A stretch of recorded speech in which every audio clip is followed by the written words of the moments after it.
Bonjour les troisièmes, donc nous allons, deuxième petite vidéo pour expliquer la séquence de la semaine, donc sur les volumes et les solides.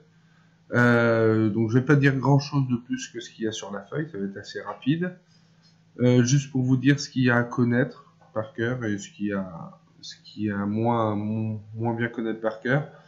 D'abord je fais un petit rappel sur les aires et les volumes que vous avez vus depuis la sixième, donc en sixième, cinquième et quatrième. Donc pour les aires de figures qu'on a l'habitude d'utiliser, celles-ci sont à connaître, hein, donc vous les connaissez déjà normalement. Donc l'aire d'un carré, d'un rectangle, d'un parallélogramme, d'un triangle et d'un disque, que vous avez vu en sixième pour l'ensemble, peut-être cinquième pour certains. Donc voilà, celles-ci sont à connaître.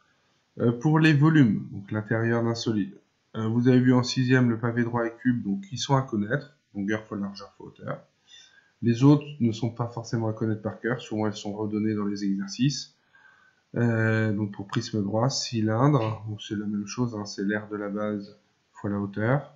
Et pour le cône et pyramide, c'est un tiers de l'aire de la base fois la hauteur. Souvent elles sont redonnées ces quatre-là, pas à connaître par cœur.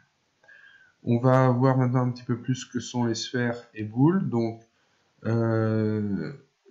si on prend un point O et R une longueur, ce qu'on appelle la sphère de centre O et de rayon R, c'est tous les points M, tels que OM égale R. Donc, autrement dit, la sphère, c'est tout ce qu'il y a autour. Par exemple, hein, une balle de ping-pong, un ballon de basket, ce sont des sphères. Quand c'est plein, donc l'ensemble des points M tels que OM est inférieur ou égal à R, donc on prend aussi tous les points qui sont plus petits que R, donc à l'intérieur de la sphère, ben ça c'est ce qu'on appelle la boule de centre O et de rayon R. Donc par exemple une orange, une planète, une boule de pétanque, ça ce sont des boules, c'est plein. Le diamètre, un diamètre AA' d'une sphère est un segment de milieu haut.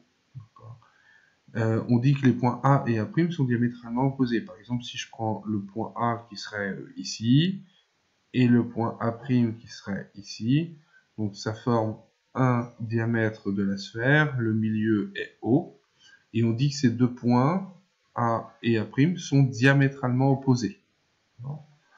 Ce qu'on appelle aussi un grand cercle, c'est un cercle donc autour de la sphère qui a pour centre O et le même rayon que la sphère. Donc voilà, là on a deux grands cercles de tracés ici. Au niveau des formules, l'aire d'une sphère, donc la surface autour de la sphère, elle est donnée par cette formule-là, 4 fois pi fois r au carré. Donc pareil, c'est pas une formule qu'à connaître par cœur, mais que vous devez savoir utiliser si on vous la donne. Le volume de la boule, donc c'est 4 tiers fois pi fois r au cube. Quelques exemples de calcul. Si je veux calculer l'aire d'une sphère de rayon 6 cm, ben, j'utilise la formule, donc 4 fois pi fois r au carré. Le rayon c'est 6, donc 4 fois pi fois 6 au carré. 6 au carré c'est 36. Donc je fais le calcul, 144 fois pi égale environ 452,4. Alors sur des grandes aires ou des grands volumes, on évite de mettre trop de chiffres après la virgule, puisqu'on est sur des grands nombres, donc c'est pas trop significatif. Donc on peut conclure ici que l'aire de la sphère est 144 pi cm², puisque les longueurs sont en centimètres, donc l'aire en centimètres carrés.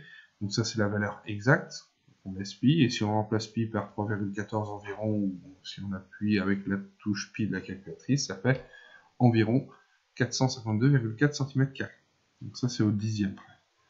Pour le volume d'une boule, alors de même rayon, bah, du coup on va utiliser la formule aussi, 4 tiers fois pi fois r au cube, donc 4 tiers fois pi fois 6 au cube. 6 au cube, c'est 6 fois 6 fois 6, ça fait 216. Et 4 tiers fois 216, ça fait 288. Donc 288 pi pour la valeur exacte, environ 904,78 pour la valeur approchée, et donc c'est en centimètres cubes, puisque le rayon est en centimètres. Et donc là, la valeur approchée est au centième près. Donc voilà.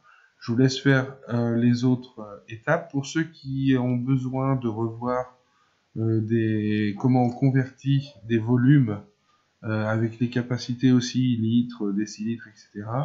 Je vous encourage soit à regarder par exemple la vidéo que je fais pour les 6e sur ma chaîne YouTube.